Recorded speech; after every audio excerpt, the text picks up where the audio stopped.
Welcome to The Explainer. Today, we're doing something a little different. We're going to crack open the first chapter of a classic noir detective story. Yep, we're going to dissect it pretty much line by line to uncover what really makes this iconic genre tick. Okay, so right from the very first line, we're not just reading a story, are we? We're immediately submerged in a mood. The ferry shudders. The engines are thumping like a nervous heartbeat, all against a gray sky. This isn't just scenery. This is all about atmosphere. It's like that constant drizzling rain you see in the movies, just setting the stage for everything that's about to unfold. And you know, stepping right out of this gloomy atmosphere is our protagonist. And like all the great noir heroes, he's more than just a character. He's an icon. You can tell almost everything you need to know about him from the ghosts of his past and the clothes on his back.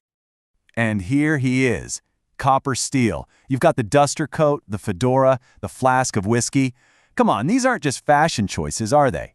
It's a uniform. It's a total visual code that tells you exactly who this guy is before he's even said a single word. This is your classic hard-boiled detective archetype. He's cynical, he's world-weary, and of course, he's haunted by some past failure he just can't shake, in this case, the Jasmine Blade case. So you see, he's trying to run from his past. But in the world of noir, the past doesn't just catch up to you, no, it tackles you in a dark alley.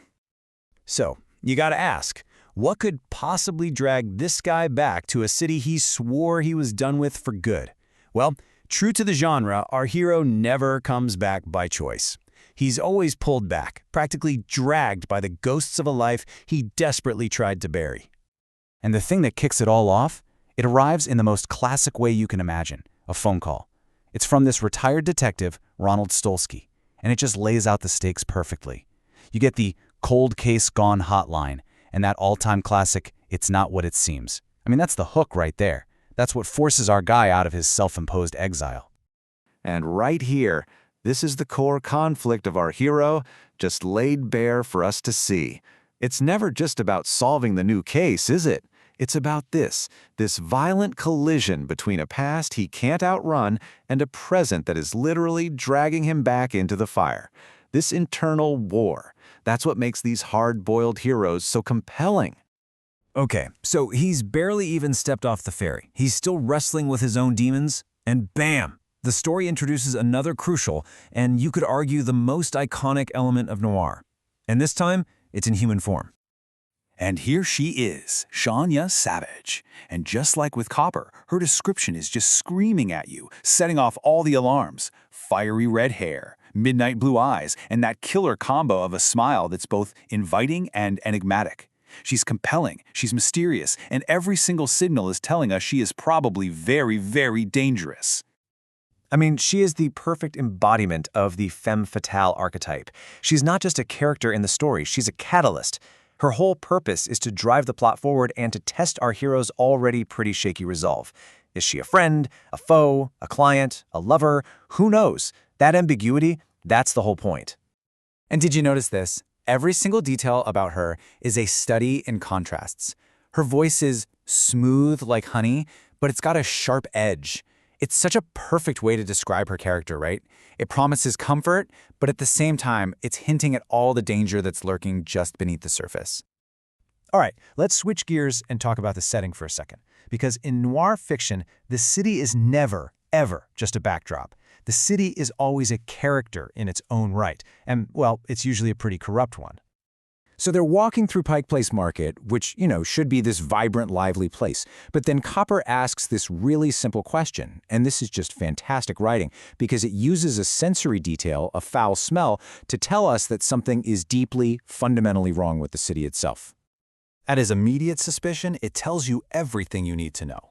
He doesn't think it's garbage or fish. Nope. His mind, which has been trained by years of this stuff, goes straight to the criminal element. It suggests a kind of rot that goes way, way deeper than just a bad smell from the docks.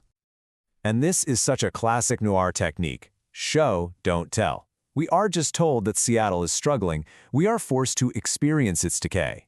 The smell, the overdoses, the desperation on the streets, it all comes together to make the city's corruption a physical, almost tangible character in the story. Okay, so now things get interesting. The personal and the professional are starting to collide. Shania finally reveals the real reason she's there, and surprise, surprise, it is not just for a friendly reunion. And then she drops it, the real reason they're meeting. It's a homicide, and it's tied to a missing persons case. She needs his specific skills. And just like that, the plot shifts gears from just a character study into a full-blown detective story. Then, just as he's trying to process all this, she makes her move, a kiss. And that description, electric and dangerous, it's perfect. It's the physical embodiment of her entire character.